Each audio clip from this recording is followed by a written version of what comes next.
Listen, I have an idea. It's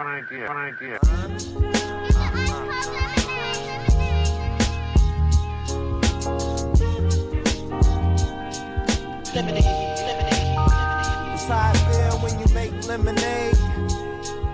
Whatever today has given you. 511 headaches, still call it Thanksgiving. True.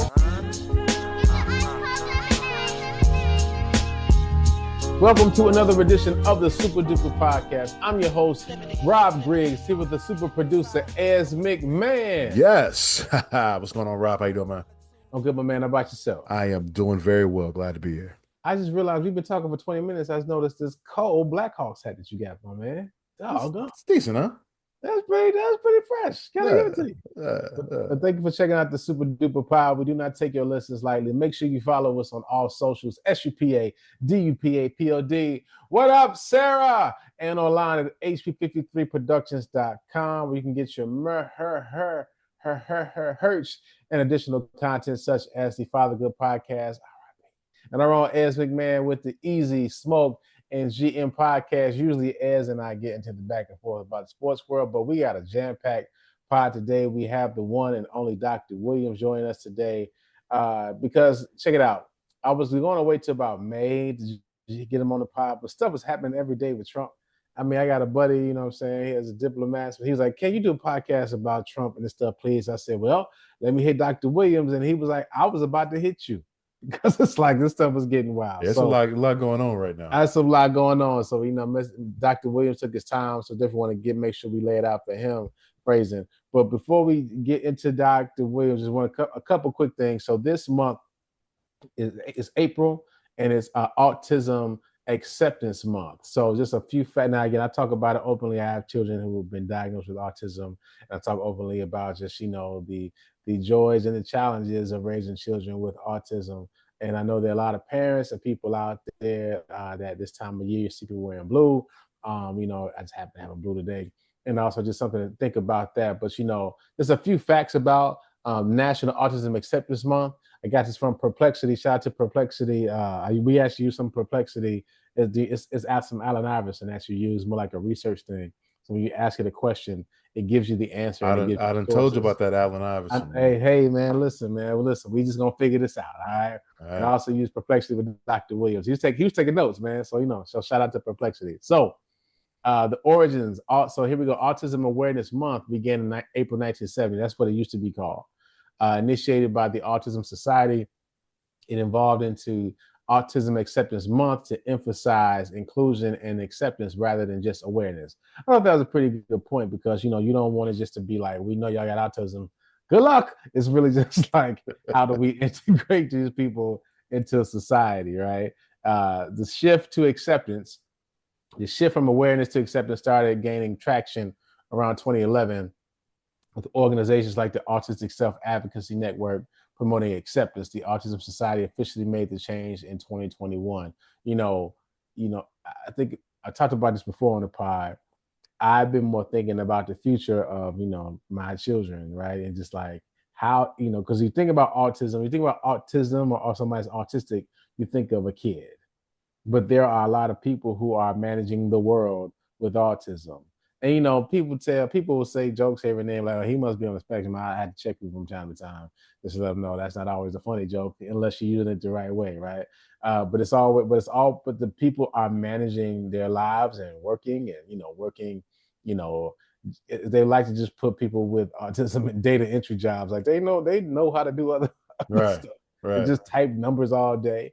But it's that you have to accept them and make the space available for them to understand, hey, this is how they work, how they think, how they operate. Because the thing is this, all of us have a way that we learn, right? It's just we can learn maybe a little faster and with autism, but what it's helped me figure out is just like everybody got something that they need a little help and assistance with. Theirs is just more on display than the natural person.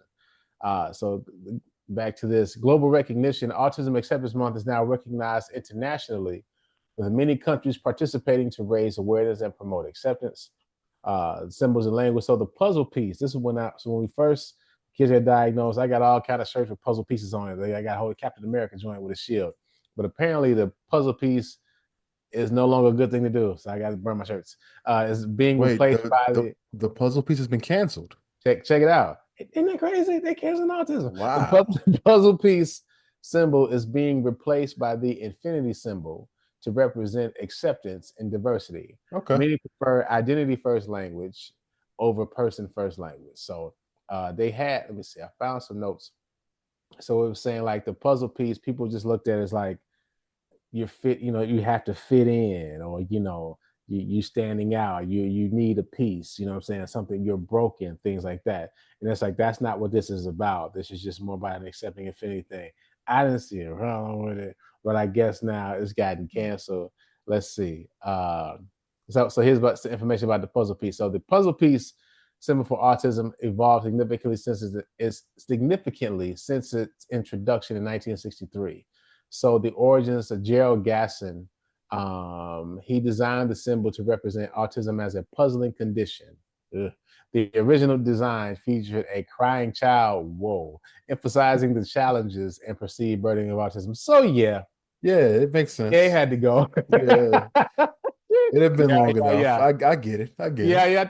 I'm not even gonna read the rest of it. You know what I mean? Yeah, I think we're cool. I think we're good, Ez. Yeah. So I'll say this part. So many autistic individuals view the puzzle piece as infantilizing and harmful, suggesting autism is a problem to be solved, or that autistic people are incomplete. So this led to backlash within the community. Man, everybody getting canceled. So shift to the infinity symbol. Shout out to Marvel. In recent years, the puzzle piece has been replaced by the rainbow-colored infinity symbol by some groups. This new symbol represents diversity, acceptance, and the spectrum of neurodivergence, moving away from the idea of fixing autism. Because that's something. When I read that, I appreciate that, because sometimes when the kids first were diagnosed, you would hear Black people say "fix it," and maybe it'll be over. It's like, no, this is just how they operate. Yeah. There's it's not like it's not an oil change. It's not a broken tail light. Right. You know what I mean? It's just we had not have to like manage the world. Like for example, with Brooklyn, shout out to the boys. They are the best. Like if boys can tell me Brooklyn don't like this song, hey Dad, she's getting upset. We just know how to manage. Take it a family night, or you just kind of got to prep it a different way. It doesn't mean things are impossible. You just now have to understand this might make her mad, and sometimes I just know, hey, she's about to be mad, guys. So y'all just stay back, and Daddy will handle it until we calm down. But shout out to everybody that is affected by autism, be it you are an autistic person, you are a caregiver of one, you are a family member of someone else.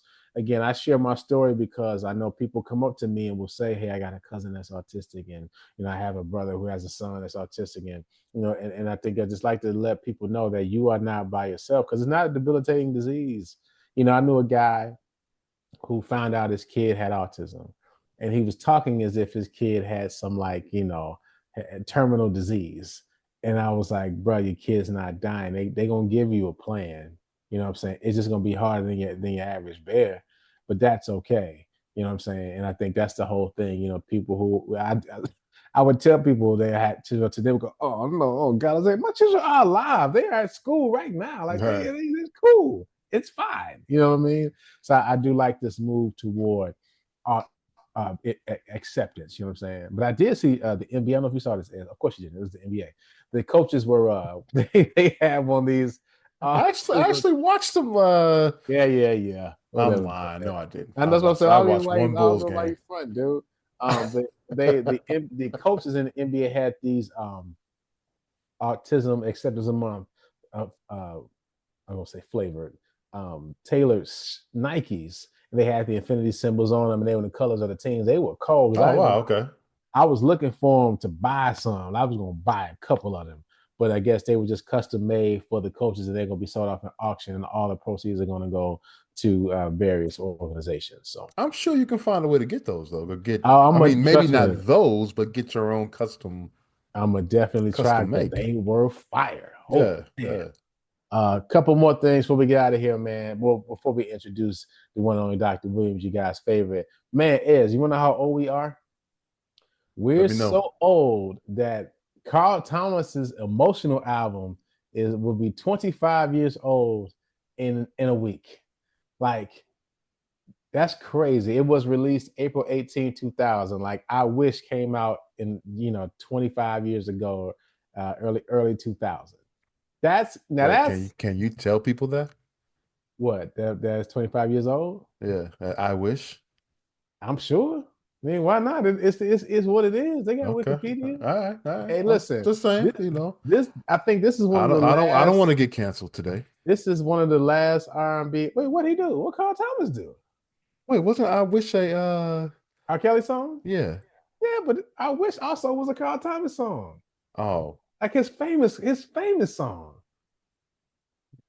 Yes. Wait a And I minute. wish Wait a I minute. never met her. Oh, Come on, yes, man. yes. And oh, Yeah, yes. dude. Okay, all right. 20, I'm sorry. 25. I didn't realize that was called I Wish. Yeah, man. And and it's like this whole album was just a jam, doggone, yeah. Emotional. I Wish. And then here's the thing about this album. I think it's one of the last R&B albums would do with Grabbing for the Air. You know what I'm saying? They were singing in with the fan on with an open shirt and walking around with no shoes, you know what I'm saying? And people crying. Listen, I'll never forget the point of the video of I Wish when he drove by her house. He looked, it's all coming out with her kids. He just has an just emotional moment. looking. Bruh, he playing you, man. Daggone. I do remember that video. Yeah, so listen, so in honor of Carl Thomas, make sure y'all play the emotional album. Summer Rain. Listen, man. We had a time in 2000 with this record, man. Doggone. Is it wrong that the when I think of Carl Thomas, I think of The World Is Filled? Nah, because that's a jam, though, dog. Listen. I've been around. He was killing some hooks. You know what I'm saying? Listen. The Diddler knew what he was doing. You know what I'm saying? You know what I mean? He knew the fine, man. Yes, sir. Yes, sir. Shout out to Carl Thomas. Listen, that's still one of my favorite albums. The most R&B. Woo, that's again. We're old because I was about to say that's when R&B was R&B, but it really was. You can't beat that one, straight up, man. So shout out to Carl Thomas. And lastly, before we get to Dr. Williams, so I hate to do this because I don't like being nice to these people, but shout out to the Brunch Besties. So two of the Brunch Besties, they wrote a book. I hate to, they get it. It's an inside joke, but the name of the book is called Now What? The Ultimate Job Loss Toolkit by Rhonda Williams and Renita Young.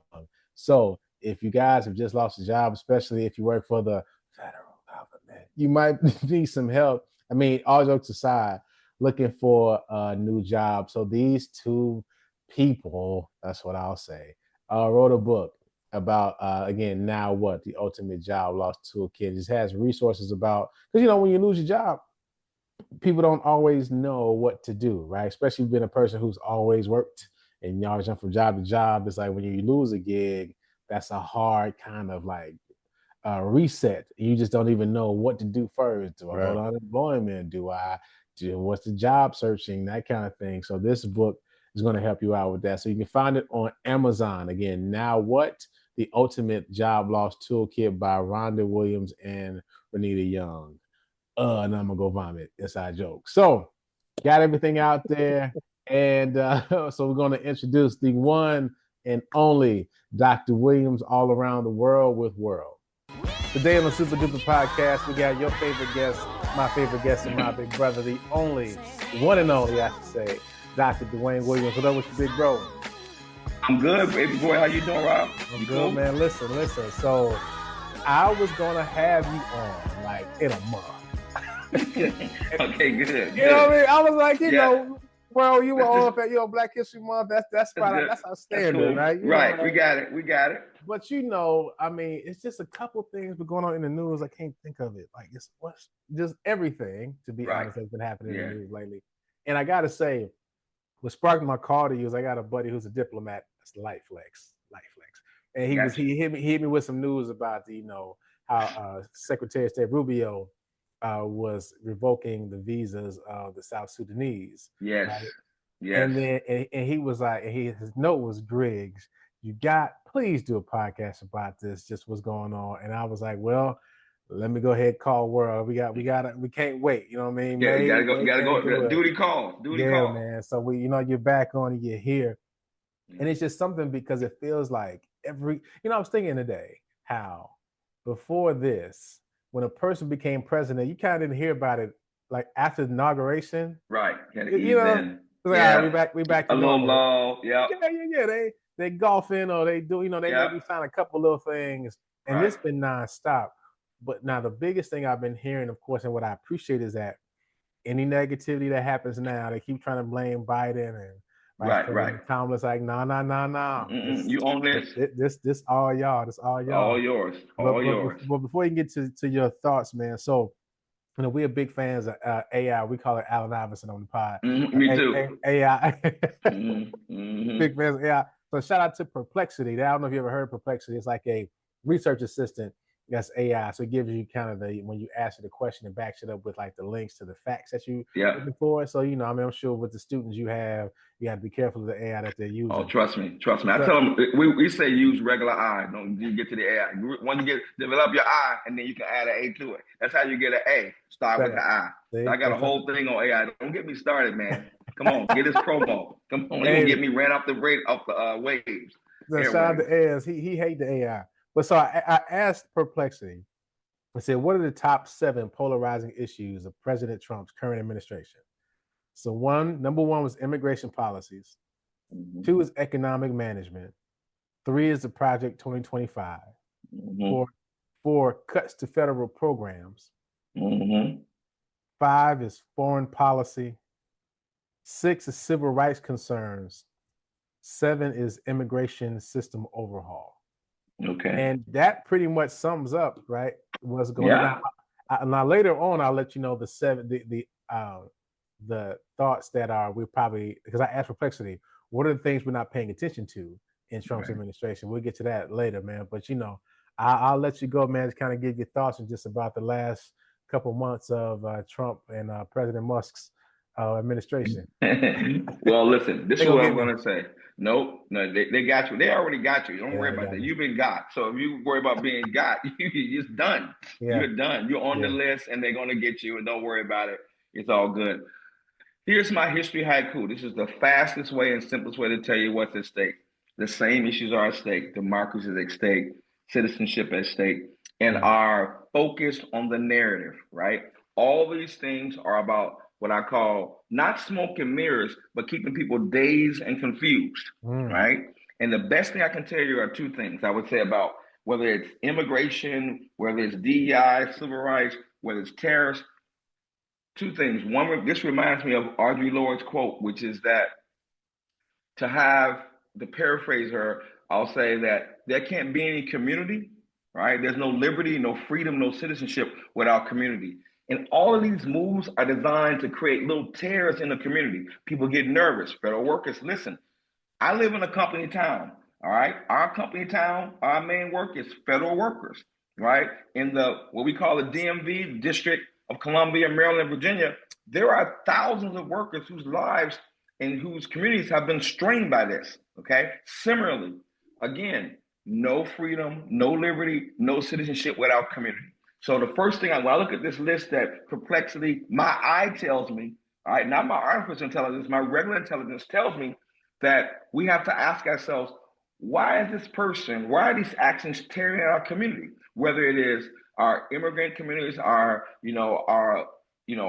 communities that have, our Latino communities, all these communities are strained because you're seeing all these different demands put on them. Right? What's going to be your focus? Is it going to be that we're, quote unquote, protecting the borders?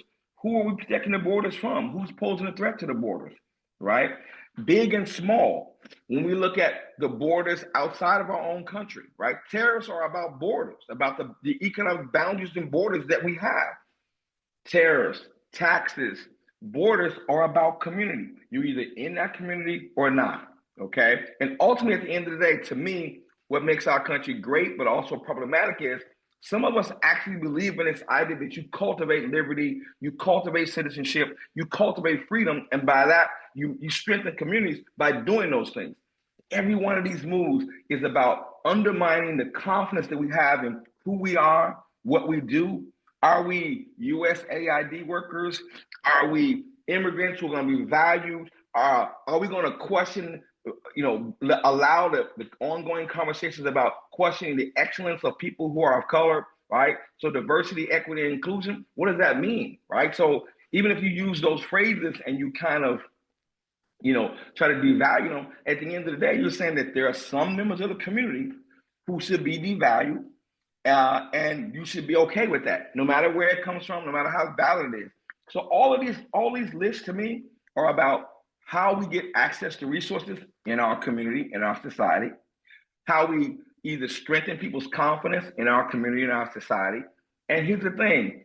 We don't live in Kazakhstan. I'm sure the people of Kazakhstan are great. We don't live in Bulgaria. We don't live in Burma. What makes the United States great is we have this unique set of things in which we take ideas like liberty, citizenship, and freedom very seriously. And we're not threatened by the fact that there might be ideas that coexist, right? That may be in opposition to each other. That's actually what makes us great. There's a space we can do that. And what's happened now is that community space has been shrank. Right? We attack communities. I heard someone say, well, why are they attacking Columbia and Harvard and other places? And someone said, well, universities are one of the few places that people will tell you no or tell you that you're wrong. And in the private sector, if you tell your boss you're wrong, it actually has consequences. You can actually be fired or demoted or denied. But in the public space, in universities, what makes them great it's a place where the community values the diversity of opinions, of ideas, of human experiences. And what's happened now is that anything that threatens that reinforces that, is seen as a threat by the people who are currently in the White House. They're threatened by this idea of community. They're actually threatened by freedom and liberty. They co-opt the language of those things, but actually they're threatened by it. And so that's what this list is about. This is about how fearful are you? And one way you can tear people apart are touch their livelihood. If I'm a federal worker and I'm at HUD or I'm at one of these other institutions, I'm at the Department of Education, I'm worried about when I can pay my rent. So I'm not going to focus on these other issues. I mean, I don't know if that makes sense to you, but for me, again, our Lord challenges us. If you want freedom, if you want liberty, if you want to cultivate community, they have to all coexist. And anything that undermines that calls into question how serious people are about those things. Yeah. When you first came on the pod like years ago, one thing you talked about was the attack on information and just how that's being misused. Because even to the point you're making right now, another way to divide the community is like you have all these people, as I see it on Instagram, where like some people are going, well, what Trump is doing is actually right. It's like, word. Because one lady was like, yeah, we need to dismantle the Department of Education. It's only 7%. So again, I went to Perplexity to be like, okay, do your research. What does it do? And so 7% are billions of dollars. Right. No longer. And it's like, that's a lot of people, when you hear that kind of thing about billions of dollars being used, right, not being taken away, they frame it as 7%. It's not a lie. It's not that big a deal. What you're worried about. No. Yeah. Those billions of dollars go a long way. And especially for somebody like me who has children with diverse and other parents with disabled, like that can be the cost of a program now being eradicated. Programs. It's programs, plural. right? Programs, right? And, any and one of us, thing. yeah. And see, people think, oh no, because again, that's the part that blows me, world, is that we got these smart people who like to zag. Right. They like, no, he actually on to something. Y'all just don't know until your programs get cut, the one you need. So, right. And here's the thing: everybody's going to be affected by that, right? It isn't that it's some places or some people are going to be affected.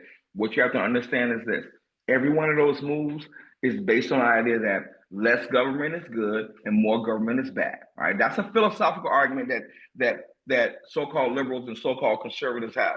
But as someone who is seriously progressive, right, not just using the language of progressives, I know this about access to resources. It isn't about the role of government. It's about who gets access to resources, who consistently gets it, who have historically got access to, whether it's capital and banking and housing or education opportunities. Those of us who have children or support children in our community who are diverse learners, who get access to those resources, the best hearing specialists, the best speech specialists. When you're tearing down these departments, you're saying, I'm going to decide who gets access to resources, and I'm okay if some people don't get it. Okay, and you can put forth 7%. You can say, hey, the federal government doesn't really do that much in education, for example. Most of the things are funded by the state, but they play a very important role in setting the standard about what's acceptable, about setting the standard about who gets access to even student loans. We talk a lot about student loan forgiveness, but guess what? Many of us, myself included, could have never gone and got access to elite education had there not been the Department of Education. Where would I have gotten those resources from? Okay, so it's consequential. And the point I'm trying to make is this. Every one of the moves by the current occupant of the White House is designed to, again, have a chilling effect on people's confidence in the ability of government to actually function. And what's funny about that, of course, and what's ironic and hypocritical about it is that they're going to try to destroy those institutions and then say, see, they don't work. This is what it is. It's not about waste and about mismanagement. It's about confidence, right? Americans have a right to be skeptical. We have the absolute right to question things about what our government is doing. But we're questioning it with the intention of making it better, not destroying it. Donald Trump is raising questions which destroy people's confidence, right? That somehow the Department of HUD or USAID or Department of Ed there's so much waste, we're trying to save the country by destroying it. It doesn't stand, it's what I call flat earth logic. There's nothing about it that's valid, but some people say, you know what, the earth is flat. Even though I can prove to you that earth is not flat, it doesn't matter if you hear so much in the social media that maybe there's 8% or 20% of people say the earth is flat. Now we know the earth is not flat, but there's a large percentage of people who might buy into that idea. The same is true for these issues about Trumpism. So some people dismiss them. I don't dismiss them because I'm going to go back to one of our earlier conversations. Every move that's being made, our moves, we had a blueprint for it, right? We got Project 2025. These are long-standing conversations about whether the Department of Ed, the USAID, or any part of the executive branch of government, they've been trying to lessen and diminish them for many years. The only thing that's happening now is they're executing the plan. What stupefies me is that people are acting like they're surprised. How can you be surprised? If I give you the playbook and I run my plays, and you have the playbook, you should prepare for how you want to defend against those things. Not tell me I'm shocked or look shocked at the response, right? So people mention the Project 2025, but every one of those moves and the people who have either shaped or defined, the current president's thinking about these kind of different policy suggestions, they've all been made plain. They've been made bare. If you go back to our earlier conversations, others argue, this person is a threat to democracy. This is what it looks like. It isn't the boogeyman. It's not a boogeyman. It's an actual real man who's doing real things that impact our country. And you got to ask yourself, what's going to be your response? Not, I'm shell-shocked. You shouldn't be shell-shocked, all right? I think that we should be intentional. And I've been telling people this for a long time. To have convictions, you need to have courage, okay? And to have courage, you need to have something that you feel you have convictions about, right? What's the price you want to pay for the country you want to have, all right, as the saying goes?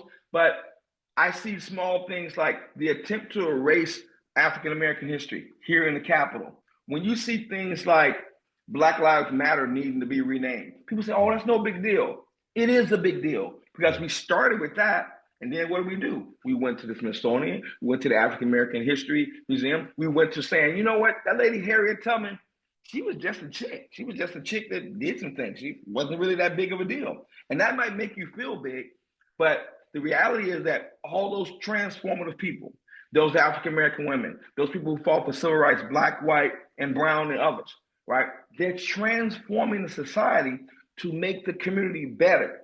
And if you erase those narratives, then you don't have a way for younger people or those who are uninformed to figure out how do we create this great country. It wasn't by making the moves we're making now. So I'll go back to my thing about community. Community isn't a mythical thing, okay? Community is something that's contested, that can be shaped and defined by many people within the realm. But if you destroy things, if you destroy the history behind it, the narrative behind it, if you simply put this tremendous amount of political pressure to deny things that are actually true, right? When you say, you know what, we should probably erase Jackie Robinson from the narrative. Now, that seems crazy to me and you, but there are people who don't know how transformative Jackie Robinson was before he actually went into baseball. They didn't know he was a lieutenant. They don't know that he challenged segregation when he was on campus, when he always got court-martialed. That part of Jackie Robinson, the citizen, is the one we actually need to be teaching about. You want to talk about a patriot? The things the guy did before he became 42 for the Brooklyn Dodgers, he was transformative then. Okay, but if you don't know those things, if you can't go to a public space and discuss them, then you don't have the keys to get into the community. And you need the keys to get into the community. That might be a job as a scientist at the NIH. It might be as a park ranger at the Harriet Tubman Museum. We all need keys to get into the community. And these are attempts to deny keys. We're going to deny people. We're going to label them. We're going to call people gang members. I know you can appreciate this. For example, hey, I wear lots of Chicago Bulls gear. So you're telling me that I'm part of MS-13 now? If that's the case, we're going to be in a lot of trouble. Okay? A lot of trouble. All right, the Bulls haven't said anything about it, but we all know that people around the world rock that red and black. Okay, yeah. Are there people who are maybe nefarious who do it? Yes, but most don't. But when you can associate those things, I'll go back to my point. You're saying that people have access to the community. If you get inside of the community and you get access to the resources. But if you never get inside the community, then you can't talk about policy. Tariffs don't make any much sense if you're not a part of that conversation. You see? Yeah. So all this is about those kinds of issues. They're about, again, who gets access, who gets labeled. And communities and people who are in key places within our government are now on their heels. And the question for me is, it's time for a lot more courage. We can play this out. We can see how this is going to go. And each week there's going to be some new phantasmagorical move that's made, but they're all aimed to destabilize. And so at this point, we've reached the point where collectively, those of us who disagree with this approach need to have a counter response, need to be very intentional.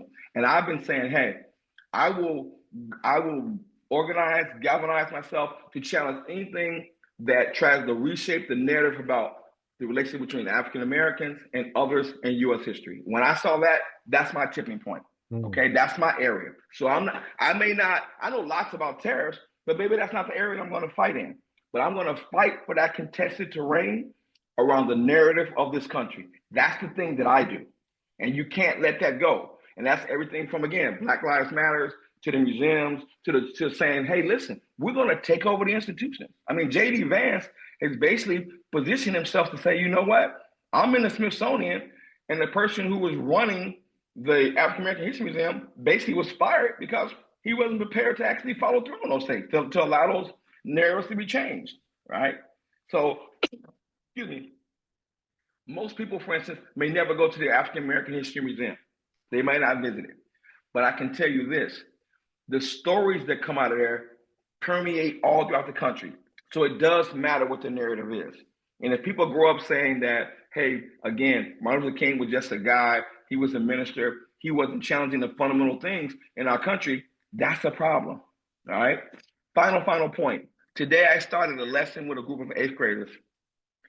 And the question was this: what was the cause of the Civil War and what was at stake? And I started out by telling them this: there are many causes, and we had a list of causes that were on the board. But the fundamental cause of the Civil War was slavery. And I said, I've been saying that for years. It wasn't the only cause, but it was the fundamental cause. It might have started out preserving the Union, but ultimately it was about how do we resolve the question we never resolved as a country, which is what we're going to do about this thing with slavery. Well, guess what? We had a war, it lasted 4 years, 700,000 people were killed. And at the end of that war, we had the 13th Amendment that ended slavery. But the one that we're talking about today, and it's what I told the students, in 2025, we're talking about the 14th Amendment, which is about citizenship and equal protection. That comes out of the Civil War. And you got to realize that the reason we have the 14th Amendment is we had to have a way to define citizenship for those 4 million people who had formerly been enslaved. So it isn't that the 14th Amendment or Civil War is something that happened back in 1865. It's happening today because guess what? If those 4 million people don't have a way to be defined as citizenship, here we go, Rob, they don't get access to the community, okay? If you don't have courage to your conviction, okay? You don't have courage, you have no convictions. You have no convictions, you won't have a reason to have courage. And that's the thing that happens. And those things, the reason we muster up our courage, the reason we do those things and we have convictions is because we actually want a particular kind of community. It's the old school Dr. King, the beloved community. It isn't mythical. It isn't just spiritual. It's a real thing. It's a lived thing. And everything that Donald Trump is doing is saying, I don't like those lived things. I'm going to look at you and me and say, you went to Williams, and the reason you went to Williams, you got in there, is because you were a DEI admission when you went to St. Ignatius. And I went to McAllister, and I'm a DEI because I went to McAllister. That's nonsense. The body of work doesn't support that. And their argument, for instance, would make a lot more sense to me if the people they had were the most highly qualified people who had their own political views. If I look at their cabinet, I'm saying there are other people who might agree with Donald Trump, but they aren't the best of the best. Those aren't the best of the best Trumpanistas. Those are just some guys willing to concede their humanity, their integrity, to have access to power. That's pretty typical, you know? So again, stay with the theme of community. Don't give it up, right? Don't get distracted by the latest thing that comes out of the Supreme Court or the latest department that's having downsides. Ask yourself, why are they doing that?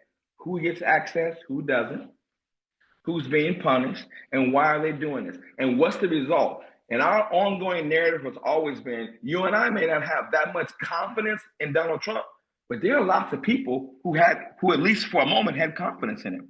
I don't know if they have confidence after this current stock market, but before the stock market downturn, people were saying, you know, he's designed to shake things up, and he's shaking it up. No, that Robin Hood account ain't looking good.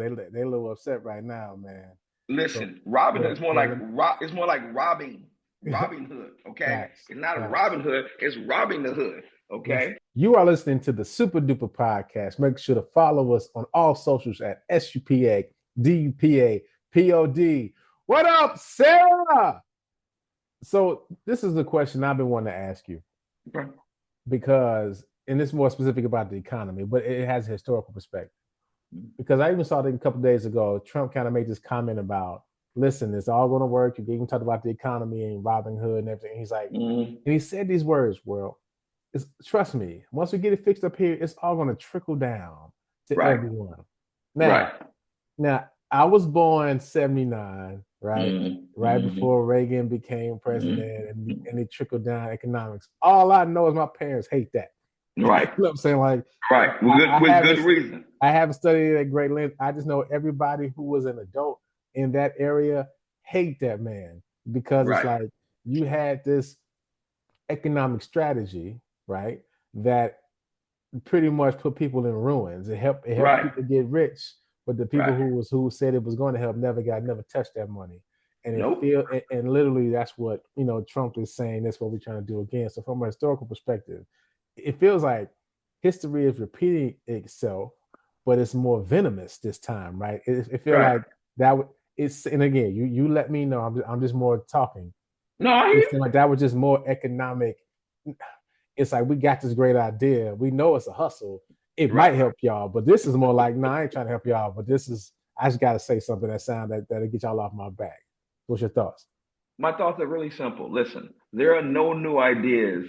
There are variations on the same thing. So trickle-down theory, bootstrap, the idea that if you lower taxes, what will happen is that those who have access to capital will suddenly start spending and it will stir the economy. These are old conservative tropes. What we have now are kind of not particularly creative economic policies that have been put forward by someone who now has the political support, will, interest to implement things that he knows won't trickle down to those who are needed, right? But I would also say this: there are many people who may support the current president who don't really care about his economic policies, because if they did, they would have never voted for him, because his economic policies are not aligned with many of those working class whites or Latinos or Black people who voted for the president. So this isn't an ideological argument. This is more a philosophical argument. I like this person because he's doing things that I wish I could do, or he's, upending old norms, and I like that and I wish I would do it. But from an economic standpoint, a pure economic standpoint, it's a failed policy. Reaganomics was a failed policy. It did the very things that conservatives said they didn't want. Sure. It raised debt. Okay. The policies that were put in place didn't achieve the outcomes that they want. So the thing is, like in sports, like in music, like in arts, like in life, you are your record. We don't have to make it up. We can look and ask ourselves, who prospered? When we look at the gap, okay, in terms of wages and growth of income, we can see that the top 1/10 of 1%, or the 1%ers, as people like to say now, we know those people benefit when tax policies are shaped and defined in the ways that they did. And we also know that in those people those of us who may be living paycheck to paycheck or who are struggling, things didn't get better. Not because I dislike Ronald Reagan. I disagree with him politically and philosophically. But if his policy had worked, I would be prepared to admit that.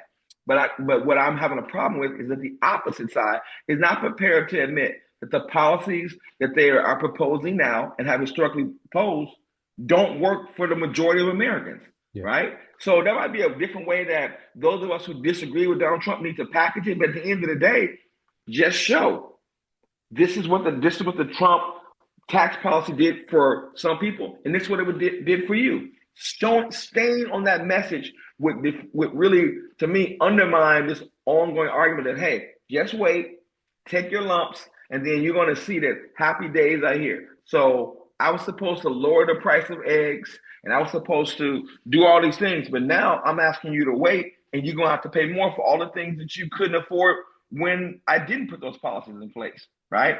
Tariffs are a tax, all right? Tariffs are a tax that are paid by consumers. And by the very definition of tariffs being a tax, it means that the people who are less able to pay them will have more difficulty paying 20% more for any particular thing, right? Whether that's goods, that's food, that's clothing, that's cars. At the end of the day, a tariff will raise the price on the goods that most of us have to pay, and our wages aren't matching those tariffs, right? So whether it's a 10% across the board, whether it's 54% for China, whether it's 48% for Vietnam, ultimately, remember, what fuels our economy is consumer spending. But if you have to spend more, you have to pay more for stuff, you're going to spend less overall. Your resources don't grow in those ways. So, and how long is it going to take? So if it takes more than 4 years, was it worth investing in the Trump policies around tariff if you might not know for sure how it's going to impact you over 4 years? But there's nothing in the economic history of our country which says that the current policies will get the results that will qualitatively improve the day-to-day lives of most Americans. There are people who will benefit, but none of those people are likely to be listeners of this podcast. That's what I'm going to tell you. Yeah. Highly unlikely. You know, it's always something about life, how, like, you know, when you're doing well in life, you don't see how, like, these programs benefit people because you're straight, right? You're like, I'm fine, my money be my needs are met. But it's like when you are down, they show you to understand, like, you know, if you didn't have a job or something was up, these benefits or this little check or that program or this free thing helped me get back into this and now build into the economy, you know. And I just always, you know, people always need to work in retail and work with the public, and people always need to experience a little time of just being down just a bit, because you know. Let me give you a good example. Really works. Yeah, I'll give a really good example. Wait until hurricane season starts. Wait until those people who are going to say, I supported the president. Again, philosophically, you support the president, but in your lived experiences, when your house has been blown down and destroyed, when roads in your let me say it again, what's my thing for the night, Rob? Community. When your community has been destroyed by natural disasters and you don't have the capacity and the government doesn't have the capacity to respond, you don't care who president is, right? And if you're down, what you need is your family to be okay, your neighbors to be okay. And I'm going to tell you, we're going to have many more conversations. I promise you, unfortunately, I hope I'm wrong, but I know I'm going to be right. People are going to be less well because, again, our confidence in the government, our ability to support and sustain and protect our communities, we're going to be less able to do that in 2025. And you're going to see that those people who may have been enthusiastic in their political support, they're going to suffer when those hurricanes, floods, tornadoes impact the country, fires. Okay, we're going to see that people aren't going to be that particularly excited about the chances of having success or their lives improving. And the pace of that would be very slow. We just don't have the human capital, the labor that we need to be as responsive to the shifting changes in people's lives. Because people need immediate response. You can't tell someone, I'll rebuild your house in 18 months or 24 months. Yeah. What are you going to do in the meantime? Sure. Right? So people feel that. Or you go to a program at a school and they say, hey, look, we don't have that program anymore. Your child's going to have to tough it out. Right? Yeah. So you're going to feel it in different ways. And there's a delay. And I promise you, by the time we get to the midterm elections, it's going to be everybody will be touched. The body of work is going to be there. And you're going to have to be able to say, it wasn't Joe Biden who did that. So listen, he started talking about Biden the other day. I said, hey, kid, like, hey, he long, this all you, Playboy, for real. Right. So now it's funny you talked about the hurricane, because remember I told you I asked Perplexity that one question, but then I asked the mirror of the question: what are some issues due to Trump's current administration that are not getting the most attention? And number one was the proposed elimination of FEMA. Right. Excuse me. No, I did not know that. See. Yeah. And it's like, then also two, defunding environmental protections. Figures on the regulations, halted plans to limit toxic PFAs in drinking water. 3 was expanded federal executions. Sorry about that. I hope I don't lose you. Okay. Yeah. 4 is the crackdown on academic freedom. As we talked about the universities. Yeah. Some of the freest places. Reduced foreign aid, technical immigration changes, media restrictions. I listened to a podcast called The Town. And they were even talking about just how like it's changing, not just Hollywood, but like they have people in place in all of these media spaces, and like Trump is really trying to affect what media does, what gets made, and it's like, why is your hand in all this stuff, sir? Because I gotta control the narrative. Because at the end of the day, I have the apparatus to do it. I mean, even the ongoing debate about AP. I saw a story about how the Supreme Court or some court said, hey, look, you can't punish the Associated Press because they won't call the Gulf of Mexico the Gulf of America. Like that's an infringement on the First Amendment. Like at the end of the day, the press plays an important role. We can disagree and debate about that. But again, remember, I see the major media outlets, I see newspapers capitulating in ways that are unnecessary. There's nothing that says that you capitulate to this particular approach, this threat to law firms, threat to the press. You're not getting anything in it. Like again, Donald Trump isn't going to suddenly become a different person, because he's the kind of bully that if he sees that you are weak and you yield to him in any way, he's going to ask for more and give you less.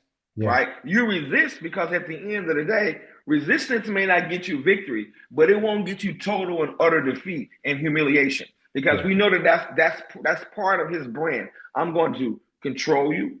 I'm going to threaten you. And I'm going to humiliate you. And once I've humiliated you publicly, individually, look, you're done. Look at Marco Rubio. I mean, Marco Rubio, the Secretary of State, it came at a cost. Look at Ted Cruz. Look at the people who fall in line. They've gotten nothing for that, right? I didn't forget it. You didn't forget it. But at the end of the day, they paid a terrible cost for that. They got nothing. They're not getting more power. They're not influencing the outcomes of policy.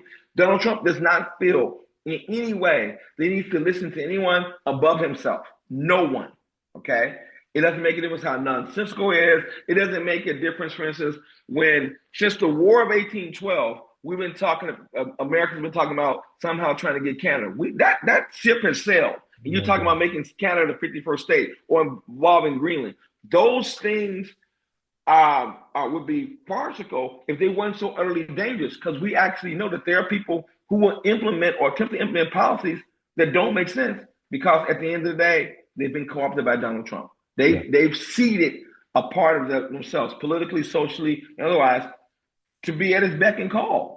That's what the press that has done that, they get rewarded. I would argue, for instance, that MSNBC, for instance, fired one of their, right? They fired because at the end of the day, she was a vehement critic And there were lots of people who were critics of Trump, but Trump decided that's the person that I wanted. I'm not going to have that black woman talk bad about me every night. And she's not going to have a vehicle to do it. It's a small price to pay. Maybe your salary is, high or mid 6, 7, 8 figures. Guess what? But access to the president is more powerful. Somebody's head has to roll. Okay? We need a sacrifice. We need a John the Baptist. And that's what happened with Joy Reid, right? Because those media outlets are saying, well, we might disagree and we're skeptical. Here's the reality. We need access. We want to have stories. We have things we have to sell. We have advertisement we have to have eyes on. And if people don't come because we've been isolated, maybe we do something different. Maybe we're not as hard. Maybe we're not as sharp. That's not true just for MSNBC, CNN, and all those other particular media outlets. And those who are challenging get marginalized. The AP is getting marginalized because they're like, we're going to put you either not in the press room or not give you access to it. So when you look at environment, FEMA, academia, okay, all those are saying, what are the places that I either feel threatened as the president or I feel can raise questions that make me feel uncomfortable? The media will definitely do that. Yeah. Right? The media will do it. Universities will do it. And sooner or later, FEMA and the environment are going to come back to bite you. Because here's the thing. As much as Donald Trump thinks he's in control, Mother Nature is undefeated. She's going to have hurricanes where she wants them. Ask the people in Kentucky. Kentucky went strongly for Trump. It has nothing to do with those floods that are down there that are threatening Frankfurt, Lexington, and Louisville. Nothing. And listen, I listened to a podcast up first, and it's on NPR, and they kind of give you the 15 minutes. Oh, yeah. And they've been talking here and there about this measles outbreak in Texas. I'm like, hey, man, how come nobody ain't talking about this more? Because again, will end up in a thing because they've reduced all these protections and we don't need vaccines for this and that. And it was a doctor saying, listen, don't listen to what them boys saying. For this here, that vaccine work. That vaccine, listen. But it's something that's like, a couple kids have already died and Trump has been like, yeah, we'll hear about it. And that's what I'm saying. We talk a lot about sirens on the pod, just listening to things that pop up that like go, that's weird. And then next thing you know, in 6 months, it's a thing, right? So it's like something like that, rather to your point. Right. Well, it's like we just say in graduate school. You listen for what people say, but if you want insights, listen for the silences. Okay? Listen for the silences. I spend a lot of time interviewing people. I spend a lot of time, we're going to come back to South Africa in a minute. I spend a lot of times talking with white South Africans about their vision of the future 20 years ago. And my greatest inference and insights came from the things they didn't say. All right. Hey, we're multiracial democracy. We all like Nelson Mandela, but then sooner or later it would pivot back to ultimately, these black people are incompetent. Okay. All right. Ultimately, we got some concerns. We want to be able to protect our land. We want to be able to protect our way of life. And we don't know if we want to give that up. So it matters what people say. Of course, it matters what people do. But the other thing is, what don't they say? And it's hard to listen for the silences now in a way that wasn't true 5, 10, 15, 20 years ago. People are either inundated by information and they don't know how to glean the silences. All right. Because you get so much information on your phone and, all these different platforms. But listening for the silences can tell you, like, again, you went back to what AI told you. The issue around public health is not just measles. It's the broader conversation. All right. When you talk about that they have shut down these efforts at I think it's the NIH around, around artificial, what's it called? Different kinds of birth, like getting access to reproductive health, right? Sure. Right. So IVF. IVF. So when you hear those types of things, you gotta ask yourself, why aren't they talking about those things? Because measles is the kind of canary in a coal mine around the larger conversation about public health and about whether you raise skepticism about it. And again, trust about it. Who in those Texas, watch me, who in the Texas communities are raising questions about who gets vaccinated? All right. You're talking about 86% vaccination rate. When we know that this is a 99% effective vaccine, Nobody wants to be the person who says that a parent made a bad choice that cost their child a life. But when if I know that something's going to happen to you, and I see you going to get hit by a car, I either let you get hit by the car, or I at least yell out, "Hey, look out! Get out on the road!" Right? The measles is a larger conversation about public health. Okay, that's really what it's about. So don't just ask about measles. Ask broadly about why do we allow this conversation, these efforts to undermine confidence about public health. How does it impact our community? Why do we let people do that? Why would we let a child in Texas be vulnerable? Yes, parents have a right to make choices about their family and about their children. Absolutely. But again, your individual rights always have to coexist and be reconciled with the general public good. Okay? And there's a public good to vaccines. And you have to say to yourself, if a parent says, I'm aware that I believe and accept that vaccines are effective, but I also have some concerns, and I'm going to, not let my child have that vaccine, but I'm also not going to expose them to the public where they might get exposed to measles, because I don't want anything to happen to my child. I don't think for 1 minute that the tragic loss of those particular children was because the parents want their kids to be killed. I don't believe that. I don't believe that kind of craziness. But I do believe that when you privilege individual rights over public good, this is a consequence. And that's a conversation we should be having in our community. We should be asking the questions about how good are tariffs, how good is education, how good is public health, what is the balance that's going to best serve the larger American public, and not just the individual, egotistical, idiosyncratic needs of the current president. That's not good for the country. That's why I'm having a problem with it. I know the theme of the year has been positive rage, right? And I think that's still consistent. That's been keeping me going, man. And I think if there's any good that comes of this, it's a couple of things. I see it's more like we are being more creative about how we can help one another in spite of what. Like, and I want to shout out to my church and my pastor, Pastor Charlie, Pastor. Oh, that was great. Yeah, giving out the eggs right to the community. You know what I'm saying? That was awesome. And just they're doing a spin in the black on 75th Street, shutting down all black, doing that kind of thing. Right, guys? I love that. And and the boys are learning about the Constitution. Yes. More. And I gotta say, when I learned about it, you have a cursory knowledge of it all. But like now it's like I'm studying with them, right? You know exactly. what I'm saying? To make sure I remind myself what I like. Yeah. And it's reinforcing it. And it's like, it's like, I don't want y'all to just like get through this test.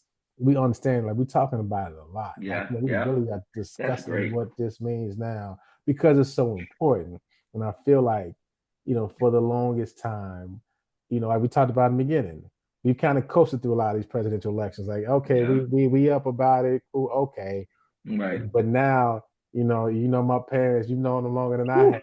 Hey. They watch Mama a day does not pass when she say, "You okay?" You watch the news? Yes, ma'am. Yes, ma'am. Did you see that thing that's on next TV? Question. Yeah. Right. So I mean, just always encouraging people to, it's all this is bad, right? But I think that it forces us to be more creative about how we can help each other and not just help each other just to get by, but also to thrive, because we can do that in this economy and even in this administration, and I'm sure you feel the same, man.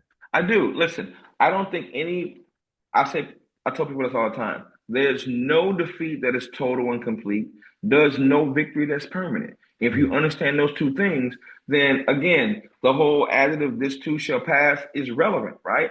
I think the issue is not whether it passes, but whether we can sustain ourselves in the face of what we have to encounter. The policies that are being implemented they're true, they're consequential for people's individual and collective lives. But it is really, really important to understand that, the idea that there's this all-encompassing, we can't, fight or resist, or that we shouldn't respond, that all hope should be given up. I don't believe in that kind of stuff.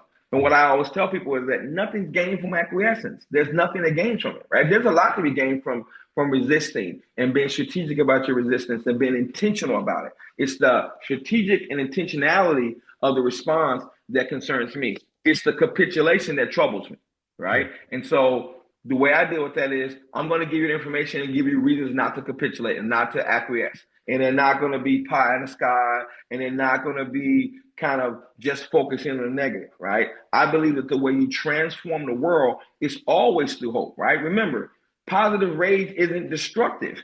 It's galvanizing. It requires you to say, not that I'm mad. I'm so mad and I'm so concerned that I'm going to act. I'm going to sit with my son. I'm going to talk about the 3 branches of government. I'm going to remind my son, I'm going to remind my daughter that we have 3 co-equal branches of government and that one is dominating and that's inconsistent with how we structure the government. That Madisonian democracy requires 3 branches of government and that it doesn't say that the president is more important. You may not know who the Supreme Court is or who the House Speaker is, but you need to understand that we have 3 co-equal branches and it's designed to be muddy. What happens when you muddy it up is that you slow the roll of tyrants, okay? And when you let somebody dominate our system, it's inconsistent with who we are. Guess what? That conversation with your children is a way to thwart, the efforts that are made by the president, right? Because your son, your daughter, the triplets are going to be kids who are going to say, wait a minute, that's not how, when I was talking to my dad, that's not how it should work. Something's wrong here. And so I should expect more and demand more from my country, from my citizens, from my parents. And by the way, shout out to my hometown mayor, who's been very clear. The city of Chicago, we know how to roll. See, I don't care what you say. I'm a Chicago. I know I'm here in this area. I'm a Chicago. Okay. My mayor has responded.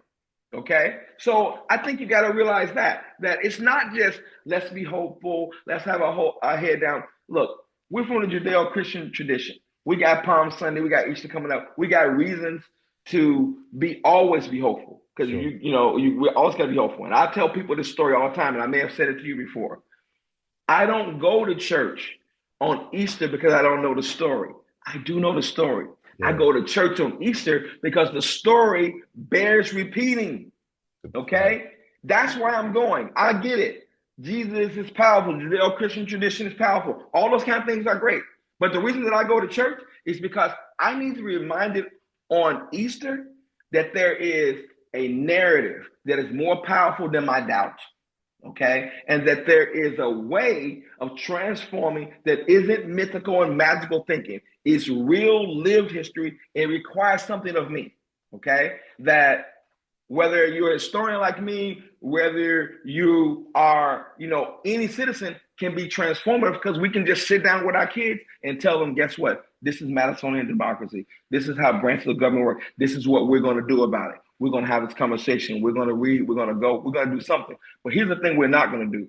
We're not going to stand there and get ran over by a car and not make any moves. Mm-hmm. And we're not going to let anybody else go into the middle of the street and not yell out danger. Right? We're going to call it what it is.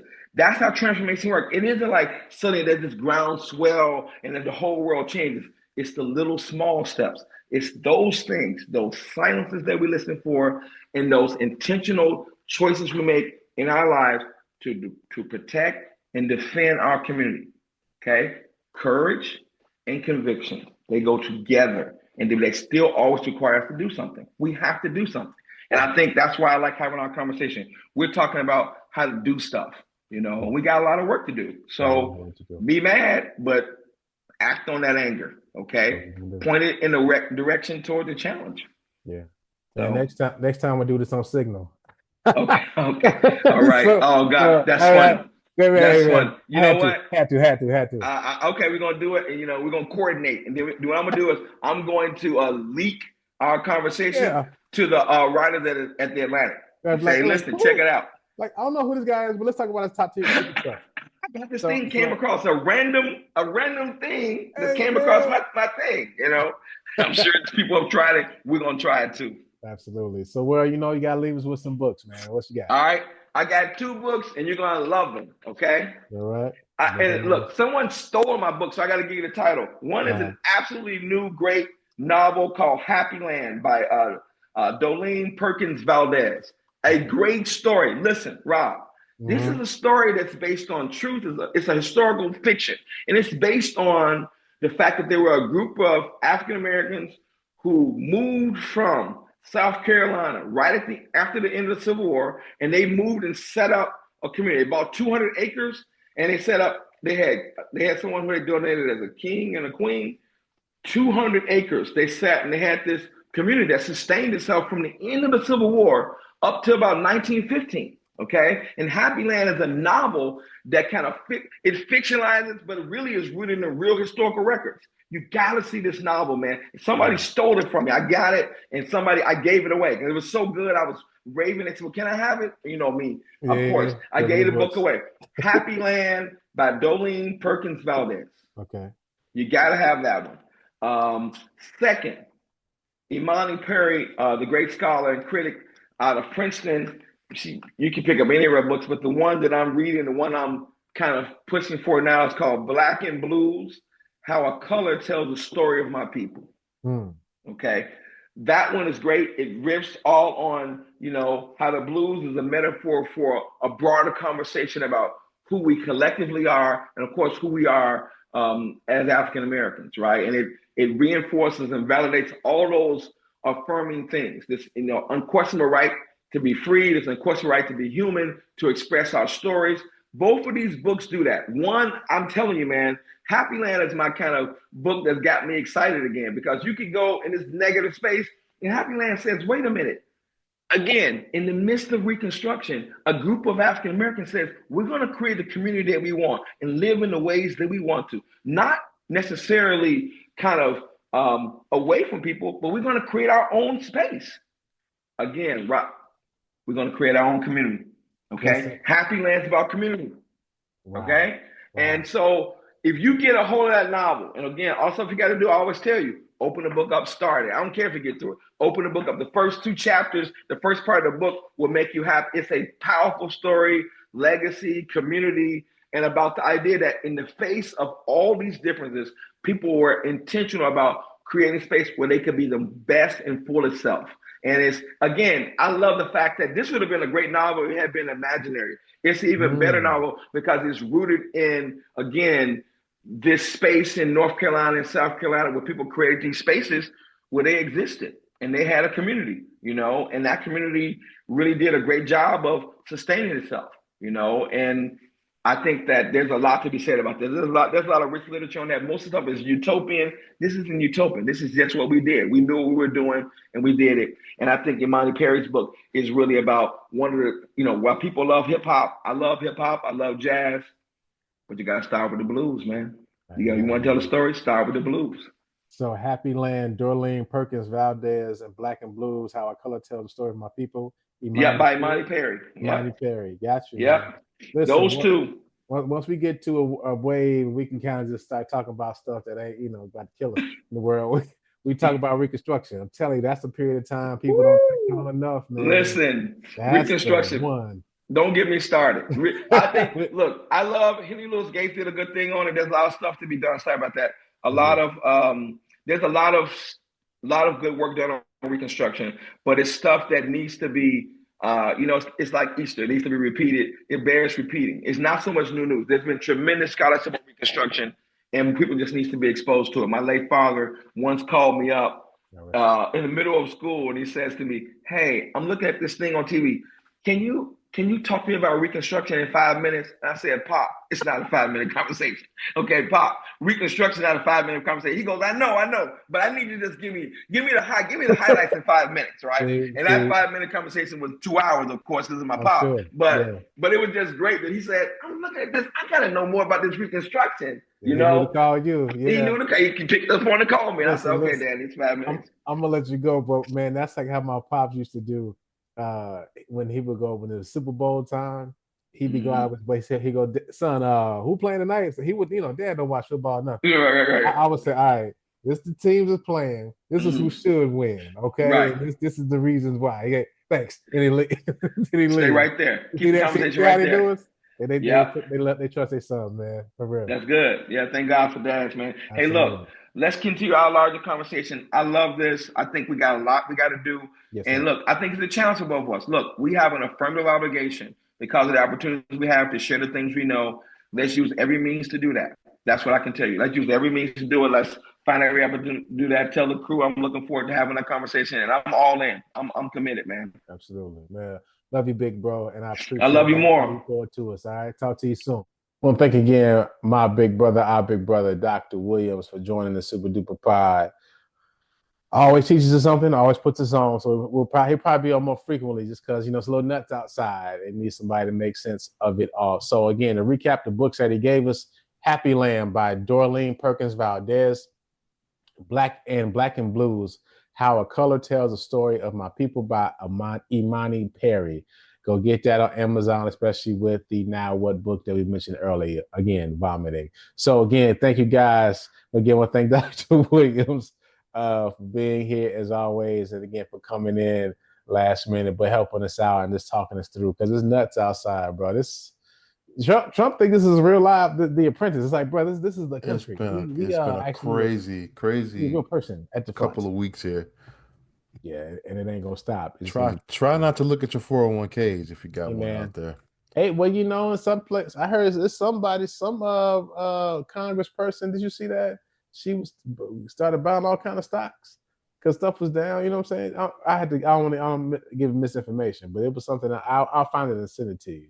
Like some people out here buying stocks now because everything is so low and it's going down. Well, yeah, a lot of a lot of your billionaires made some money with the jump. Buying the block. So, yeah. Shout to Robin Hood. Robbing Hood. Is Robbing Hood, yes. Yeah. But again, thank you for checking out the Super Duper Pod. We do not take your listens lightly. Make sure you follow us on all socials, SUPA, DUPA, POD. What up, Sarah? And online at hp53productions.com. Make sure you take care of yourselves and each other. As I miss anything? No, I think you covered it all. All right. Hey, mama, this is the Super Duper Podcast.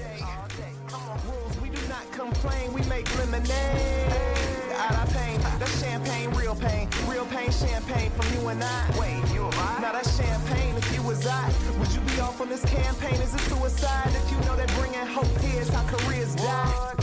Or do the K stand for kamikaze? The J silent is everywhere, you can feel them probably. Sure then, lately, I've been up late with demons in my basement trying to get me to hate this. Life thinking I should be further and then I choke up. As soon as I got silent, then the truth spoke up. This said, how you know you ain't perfect? Let that soak up and soak in. You know how you know that you're blessed? I woke up.